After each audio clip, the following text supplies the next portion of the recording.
우리나라 사람들의 가슴 속에는 독특한 한 문화가 있습니다. 그걸 한이라고 합니다. 한.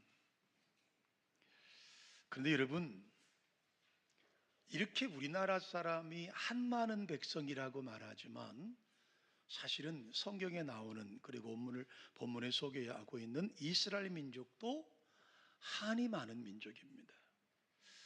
여러분, 이스라엘은 하나님으로부터 거룩하게 선택받은 백성입니다. 그리고 하나님께서 특별하게 이스라엘 민족에게 은혜와 축복을 받은 분들이 이스라엘 백성들이에요.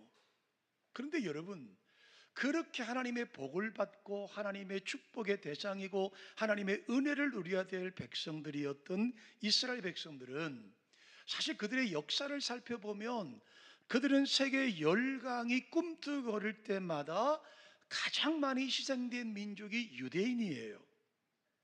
가장 많은 순환을 겪었던 민족이기도 합니다. 그래서 이런 고난과 이런 순환을 통해서 그들의 독특한 문화가 생겼습니다. 한의 문화라는 것이죠. 수천 년 동안 온 세계를 유랑하면서 약소 민족이 겪어야 되는 한을 간직하고 살았습니다. 여러분, 그들 속에 그들 역사가 한의 역사라고 한다면 그들은 그들의 삶의 정서, 그들의 역사, 그들의 시, 그들의 노래, 그들의 소설, 그들의 문학, 그들의 예술 속엔 뭐가 배어 있겠어요? 한의 문학이, 한이라고 하는 것이 배어 있더라고 하는 거예요. 여러분, 우리가 잘 아시는 20세기 들어서 나치 히틀러에 의해서 약 600만 명이 유대인들이 학살을 당했습니다. 여러분, 600만 명이라는 숫자가 학살을 당했다고요. 유대인이라는 것 때문에 말입니다. 그 백성들은 그 몸서리치는 그 순환의 현장에서 하나님을 향하여 울부짖었을 것이고, 아마 그 정서가 오늘날에도 여전히 그 유대인들의 시, 유대인들의 노래, 유대인들의 문학, 유대인들의 영화, 유대인들의 그림, 심지어는 유대인들이 세우는 조형물 속에도 그들의 한의 역사, 순환의 역사, 고난의 역사가 고스란히 담겨 있는 것을 볼 수가 있습니다.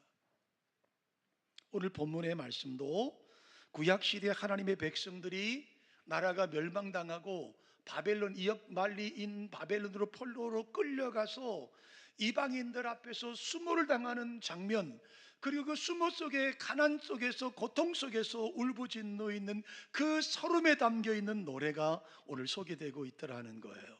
여러분, 다 같이 1절의 말씀을 한번 우리 읽어보실까요? 1절의 말씀입니다. 읽습니다. 우리가 바벨론의 여러 강변 거기에 앉아서 시온을 기억하며 어떻게 해요? 울었다고 말합니다.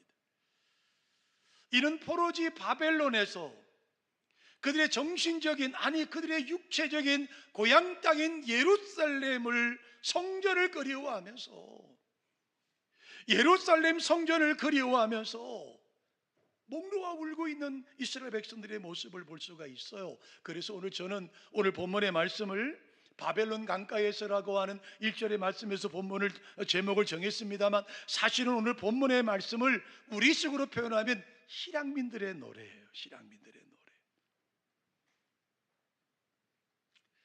여러분, 4일이 지나면 우리 민족 현대 역사에서 가장 큰 비극을 겪었던 6.25를 맞이합니다. 벌써 71년이 되었습니다.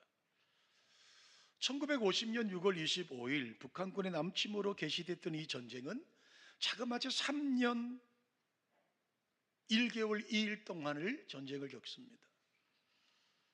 그리고 1953년 7월 27일 휴전이 성립이 됩니다. 1956년에 공식적으로 기념일로 정하였습니다. 여러분, 지금이야 우리가 세계 12국가 경제 대국을 우리가 이루었습니다. 그러나 여러분, 냉정하게 말하면 우리는 아직도 남과 북이 가로막혀 있고 아직도 세계에서 유일하게 찾아볼 수 없는 분단국의 불행을 가지고 있다라고 하는 겁니다. 여러분, 남과 북이 동족상잔의 피비린내 나는 전쟁을 겪으면서 약 1천만 명이 넘는 이산 가족이 남과 북으로 흩어져서 생사를 알지 못한 채 아픔을 가지고 살아왔습니다. 그러나 여러분, 70년의 세월이 지나가면서 이 많은 실향민들이 그토록 고국 땅을 그리워했지만, 그토록 고향 땅을 그리워했지만, 많은 사람들은 가슴에 응어리를 아는 채 점점 한을 풀지 못한 채 세상을 떠나고 있더라고 하는 것입니다. 오늘 6.25를 앞에 두고 오늘 본문의 말씀을 보면서 실향민들의 그 마음, 이스라엘 백성들의 그 실향민들의 마음을 되짚어 보려고 합니다. 여러분, 우리나라에도 1천만 명의 실향민이 있었다고 한다면 이스라엘 역사를 가만히 살펴보았더니 이스라엘 역사를 한 가지로 표현하면 실향민의 역사라고 말할 수 있더라는 거예요. 먼저 여러분, 예수님의 동생이었던 야고보가 야고보서 1장 1절에 이렇게 말씀하고 있습니다. 한번 다 같이 읽어보실까요? 하나님과 주 예수 그리스도의 종 야고보는 흩어져 있는 12지파에게 문안하느니라. 자, 흩어져 있다. 우리 12지파가 흩어져 있다. 그들에게 문안한다는 말이에요. 자, 예수님의 수제자라고 말했던 베드로 사도는 베드로전서 1장 1절에 이렇게 편지를 쓰고 있습니다. 함께 읽어보실까요? 예수 그리스도의 사도 베드로는 본도, 갈라디아, 갑바도기아, 아시아와 바두니아에 흩어진 나그네, 그러니까 그 예수님의 동생이었던 야고보 사도도 흩어져 있는 12지파에게 편지를 보낸다고 말씀하고 있고, 베드로 사도도 오늘 베드로전서 1장 1절에 뭐라고 말하냐면 흩어져 있는 나그네들에게 내가 편지를 보낸다. 다시 말하면 이스라엘 백성들을 지금 야고보 사도도 그렇고 베드로 사도도 뭐라고 표현합니까? 흩어져 있는 나그네들이라는 거예요. 우린 이를 가리켜서 디아스포라 이렇게 말합니다. 이 말을 해석해 보면 흩어진 사람들, 흩어진 종자들이라는 뜻을 가지고 있습니다. 자, 그럼 역사로 한번 돌아가 보십시다. 족장시대를 볼까요? 여러분들, 성경의 족장시대는 아브라함과 이삭과 야곱 세 명을 족장이라고 말합니다. 여러분, 이 아브라함과 이삭과 야곱은 철저하게 실향민의 삶을 살 수밖에 없었어요. 왜냐하면요, 아브라함에게 하나님이 어느 날 그를 찾아오십니다. 아브라함아, 내 고향 친척 아버지 집을 떠나 내가 네게 지시할 땅으로 가라고 말씀하세요. 고향을 떠나라는 겁니다. 실향민의 삶을 살라고 말씀하십니다. 그리고 시브리서 11장 8절을 보세요. 자, 읽습니다. 믿음으로 아브라함은 부르심을 받았을 때에 순종하여 장래의 유업으로 받을 땅에 나아갈새 갈 바를 알지 못하고 어떻게 해요? 나아갔다. 그럼 여러분, 성경에 보세요. 그가 다시 갈대아 우르로 돌아갔습니까? 아니에요. 영원히 영혼의 고향 땅을 떠나서 하나님께서 지시한 그 땅, 가나안 땅에 살 수밖에 없었다는 거예요. 아브라함의 아들 이삭도 볼까요? 창세기 26장에 보면 가나안 땅에 흉년이 들었어요. 그래서 이삭은 가족을 데리고 애굽으로 내려가라고 했습니다.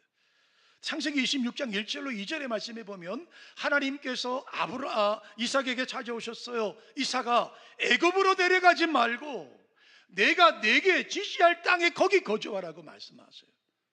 그도 역시 고향을 떠날 수밖에 없었다라고 하는 것이죠.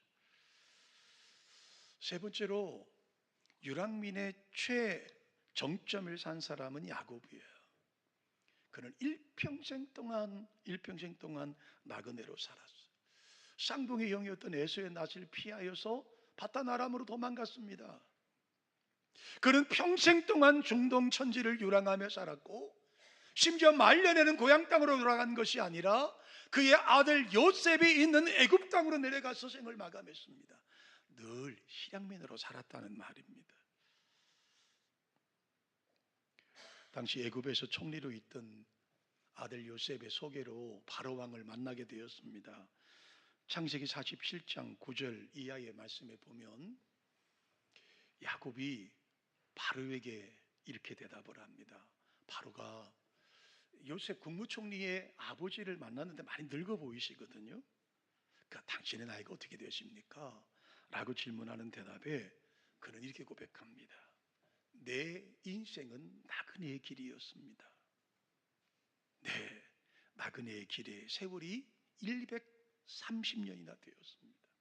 내 나이가 130세인데 한마디로 나를 정의하면 나는 나그네의 인생을 살았습니다. 오늘 제목으로 말하면 나는 실향민의 고향 땅을 그리워하며 살아간 인생이라고 그는 말씀하고 있어요.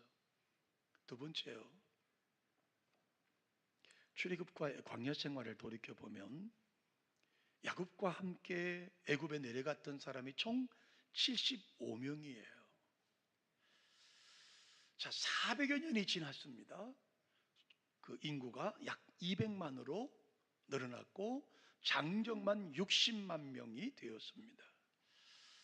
하나님께서 그의 조상들과 맺으신 아브라함과 맺으신 언약을 기억하셔서 하나님이 모세를 보내셨고 그들을 출애굽으로 이끄셨어요. 가나안 땅으로 돌아가게 하셨습니다. 몇 년 동안이요? 40년이 걸렸습니다. 40년이 걸렸습니다. 그들은 가나안 땅까지 가는 동안에 실향민의 삶을, 나그네의 삶을 40년 동안 살았습니다. 오늘 본문은요, 바벨론 포로 이후의 실향민의 삶을 소개하고 있습니다. 여러분, 이스라엘 역사에 찬란한 꽃을 피웠던 왕이 누구죠? 다윗 왕입니다. 다윗 왕이 이스라엘의 최대한 황금기를 맞이했습니다. 그의 아들 솔로몬 시대에 왕국과 성전을 건축했습니다.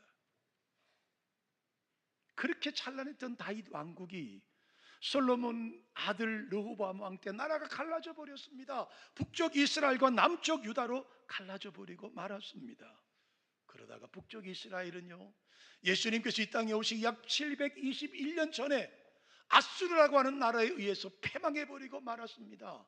다윗의 위를 이어받았던, 솔로몬의 위를 이어받았던 남쪽 유다도요, 예수님께서 이 땅에 오시기 약 586년 전에 바벨론에 의해서 나라가 멸망당합니다. 멸망당하러 끝납니까? 아닙니다. 많은 사람들이 바벨론으로 포로로 끌려갔습니다. 그토록 자라나고 그토록 거룩하고 그렇게 아름다웠던 솔로몬 성전은 바벨론 군대에 의해서 완전히 멸망을 당했습니다. 함락당했습니다. 불이 탔습니다. 그 성전 안에 있던 수많은 금과 은과 수많은 기병들과 모든 보물들은 다 바벨론으로 약탈당했습니다. 역대하 36장 20절의 말씀을 우리 함께 한번 읽어보실까요? 칼에서 살아남은 자를 그가 바벨론으로 잡아가매 무리가 거기서 갈대아 왕과 그의 자손의 노예가 되어 바사국이 통치할 때까지 이르니라. 여러분, 칼에서 수많은 백성들이 죽었습니다. 그리고 겨우 살아남은 사람들은 어떻게 해요? 바벨론으로 포로로 끌려갔습니다. 우리가 거기서 갈대아 왕과 그의 자손의 뭐가 되었습니까? 노예가 되었습니다. 심지어 바사국이 통치할 때까지 70년 동안을 노예로 살았다는 겁니다. 여러분, 옛날 우리 어른들의 속담에 그런 말이 있죠. 집단하면 개고생이라고요. 집단하면 고생 아닙니까? 우리나라 역사에도 구한말 나라가 어려울 때 얼마나 많은 우리의 선조들이 해외로 떠돌아다녔습니까? 이 땅일 조국 해방 운동까지 얼마나 많은 애국지사들이 투쟁을 했습니까? 일제강점기 36년 동안 족을 등지고 만주로 또는 하와이로 미국의 본토로 이주한 사람들이 얼마나 많습니까? 강제로 우리 선조들이 얼마나 많이 살린 그 추운 땅으로 여러분 끌려갔습니까? 징용으로 끌려가고요, 위안부로 끌려가고요, 얼마나 많은 수많은 고난을 우리 선조들이 겪었습니까? 설교를 준비하다가 한 노래를 접하게 되었습니다. 1940년에 발매된 노래더라고요.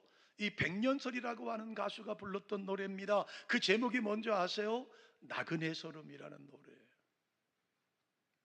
가사를 제가 잠시 소개할까요?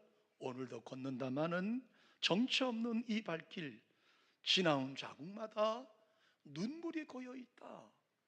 여러분, 아직 해방되려면 5년이 더 남았습니다. 1940년에 발매된 노래입니다. 나그네의 서름이에요. 여러분, 오늘도 걷습니다. 그 걷는 발걸음마다 뭐가 있다고요?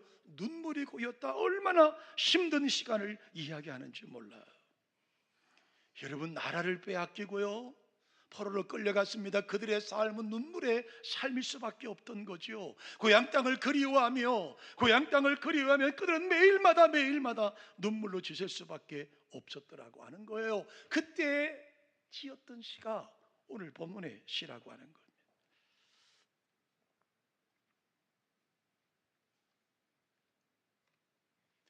이스라엘 백성들의 역사를 다시 한번 되짚어 볼까요? 가나안 땅에 거주하던 그들은 하나님의 특별한 섭리로 야곱을 중심으로 75명이 애굽 땅으로 내려갑니다. 왜요? 죽었다던 요셉이 애굽의 국무총리로 있다는 소식을 들었습니다. 마침 큰 흉년이 들었습니다. 그래서 어쩔 수 없이 애굽으로 갔습니다.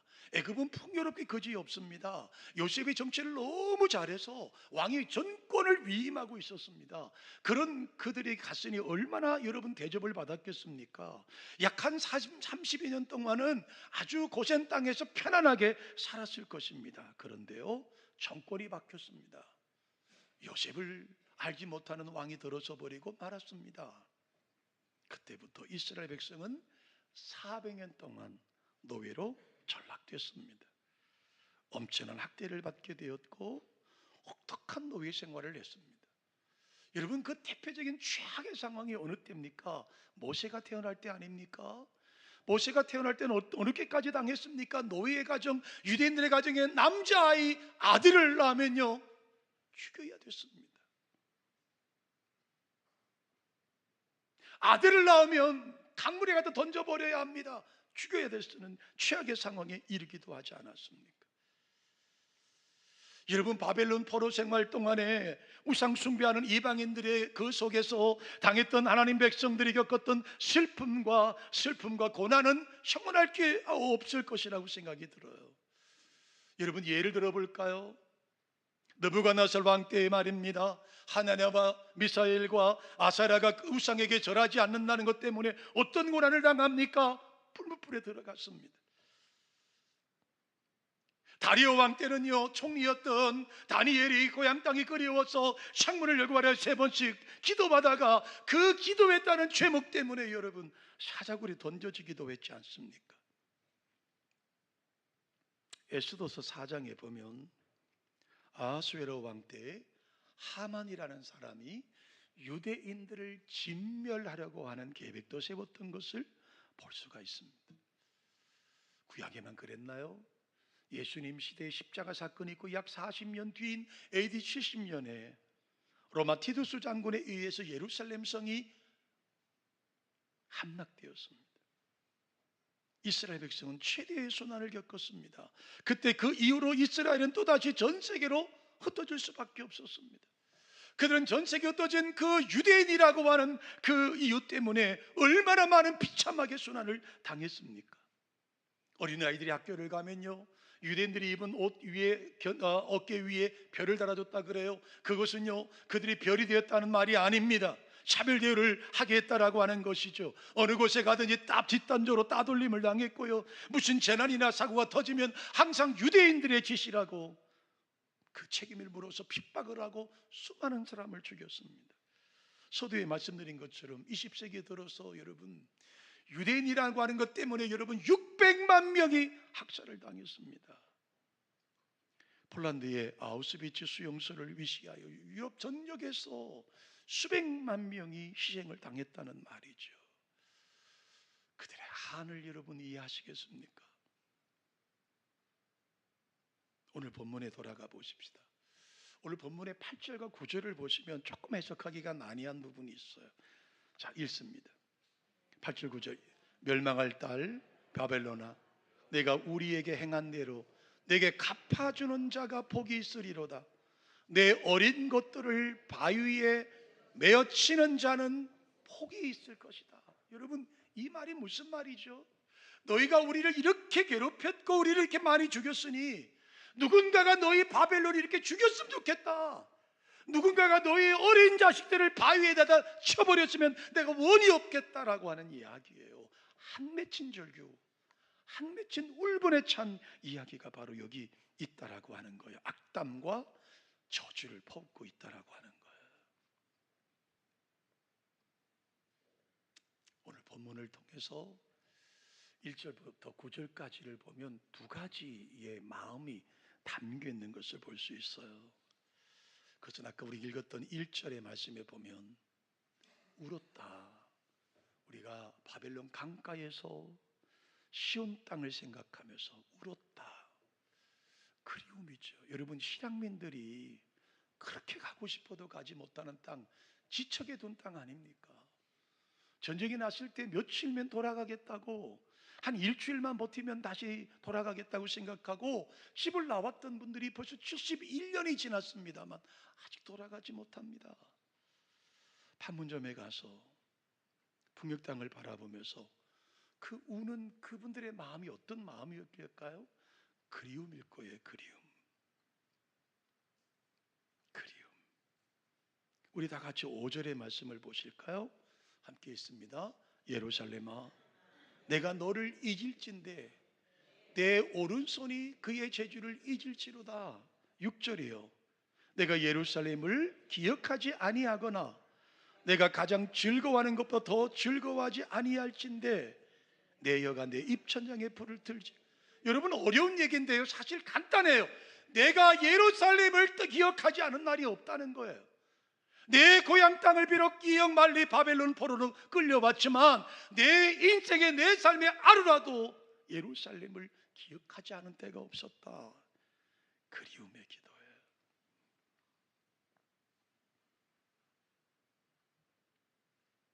포로 시대를 살아가던 다니엘은요, 고향 땅이 그리워서 창문을 엽니다. 하루에 3번씩 예루살렘을 향하여 창문을 열었습니다. 얼마나 그리웠으면요. 얼마나 그리웠으면 다니엘서 6장 10절의 말씀에 보면 고향 땅을 향하여 창문을 열고요, 하루에 3번씩 고향 땅을 위하여 기도했을 거예요. 모르긴 몰라도 다니엘의 눈에 눈물이 그치지 않았을 겁니다. 페르시아의 아닥사스다 왕 때 느헤미야는요, 예루살렘 성곽이 소실되었다, 성곽이 무너졌다는 이야기를 듣고 시금을 전폐했습니다.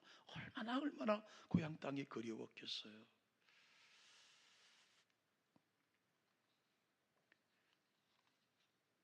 그러므로 오늘 시편 137편은 그리움이 배어있는 노래예요.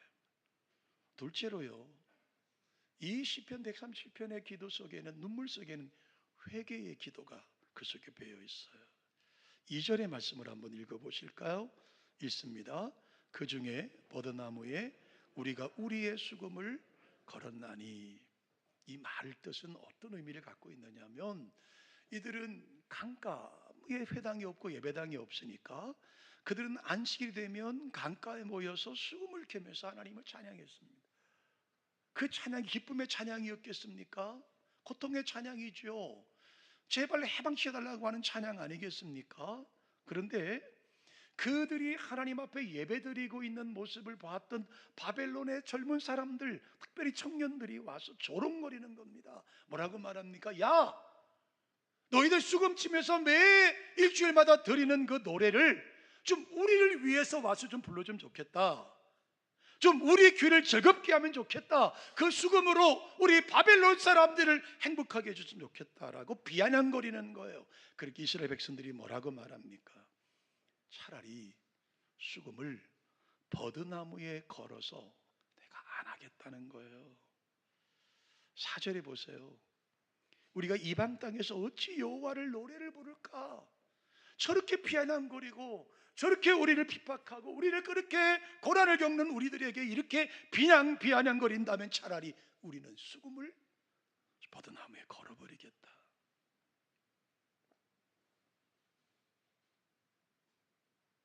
그렇게 70년을 살았습니다.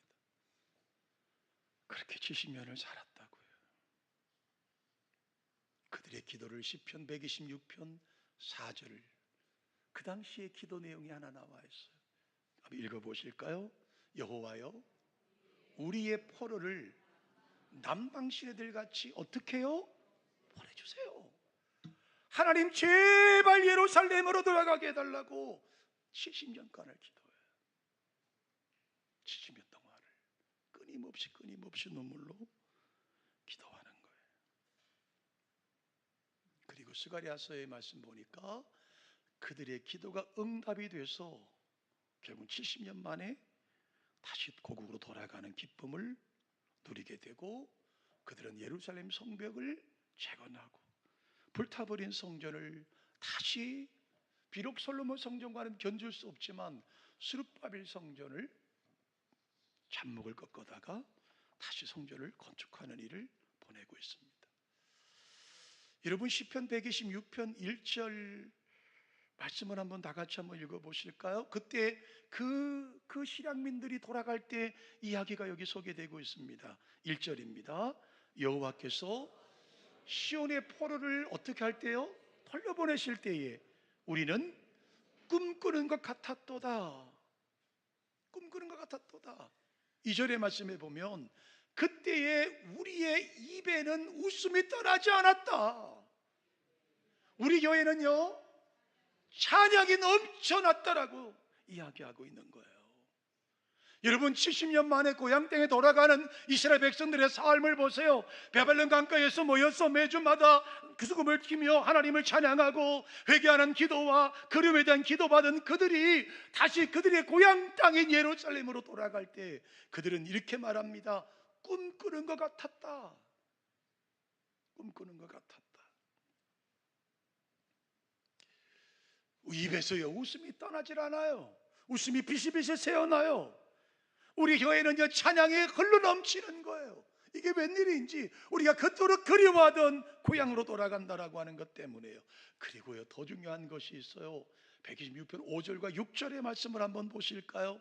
우리 함께 말씀을 읽습니다. 뭐라고 말씀하고 있습니까? 눈물을 흘리며 씨를 뿌리는 자는 기쁨으로 거두리로다. 울며 씨를 뿌리러 나가는 자는 반드시 기쁨으로 그 곡식단을 가지고 돌아오리로다. 할렐루야. 여러분, 이 꿈꾸는 것 같은 것이 그냥 된 것이 아니에요. 꿈꾸는 이 입에서 이 웃음이 새고 찬양이 그냥 온 것이 아니더라는 겁니다. 눈물을 흘리며 씨를 뿌리는 기쁨의 단을 거둘 것이고, 울며 씨를 뿌리러 나가는 자는 반드시 기쁨으로 그 곡식단을 가지고 돌아올 것이라고 말씀하고 있는 거예요. 오늘 우리 대표 기도하신 집사님이 기도 중에 그런 기도를 하셨어요.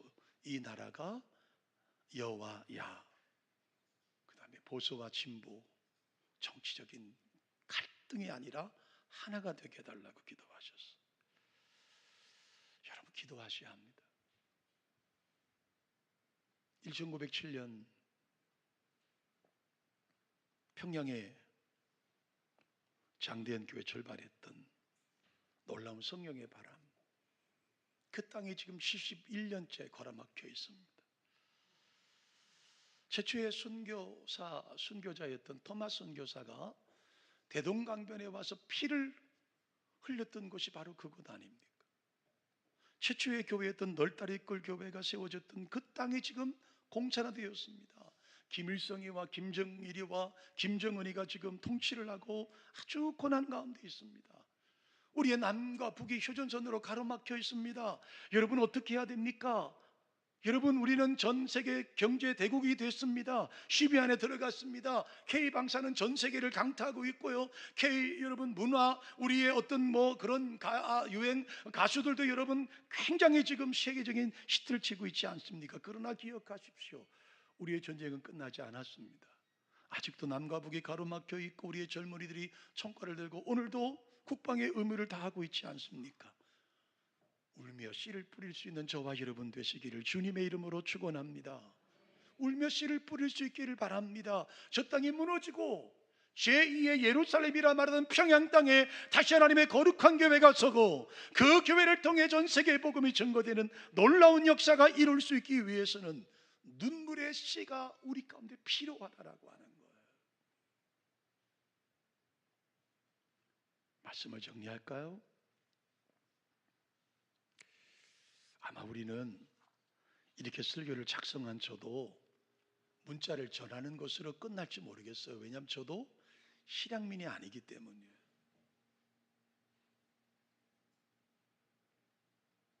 저는 저희 아버지가 돌아가신 지가 12년 되셨습니다. 저는 태어날 때 할아버지가 계시지 않았습니다. 저희 할아버지는 6.25 사변 때 중공군의 포로로 끌려가셨다는 것이 우리 가정에 알고 있는 전부입니다. 돌아가셨는지 북한에 사시는지 알 수 없습니다. 그러나 저는 저희 아버지의 그 눈물과 한을 압니다. 늘 그리워하던 그 아버지, 평생 동안을 아버지가 혹시라도 살아올까 기다리던 저희 아버지, 그리고 결국은 저를 위해서 사망신고를 냈습니다. 만약에 납북자 가족이고 포로 가족이면 군대를 가지 못한다는 이야기를 들으신 아버지는, 제가 대학교 1학년 때 아버지를 결국은 제 할아버지를 행방불명해서 사망 처리를 해서 제가 군대를 갈 수 있었습니다. 비록 그 아버지도 돌아가셨고 벌써 12년이 지났습니다. 이 설교를 작성하면서 저는 그 아버지의 심정을 다 헤아릴 수 없습니다. 어떻게 우리가 여러분 바벨론 포로에 있던 실향민들의 마음을 알 수 있을까요? 그러나 우리 주변에 계신 많은 실향민들의 삶을 통해서 또 자료를 찾아보면서 고향을 그리워하던 그들의 심정을, 그래서 이런 기도를 오늘 우리가 드릴 수밖에 없어요. 하나님, 속히 이 땅의 평안을 허락해 달라고, 속히 이 남북한이 평화적인 통일이 되게 해달라고 눈물로 씨를 뿌릴 수 있는 저와 여러분 되시기를 주님의 이름으로 축원합니다. 하나님 아버지, 이 땅에 아버지의 거룩한 평화적인 통일이 이루어지게 하셔서 그토록 소망하고 그토록 가고 싶어하던 우리 신앙민들이 하나님을 찬양하고 하나님의 거룩하심을 고백하며 고향 땅을 밟을 수 있는 영광이 우리 세대에 반드시 있어지게 도와 주시옵소서. 주 예수 그리스도의 이름으로 축복하며 기도합니다. 아멘.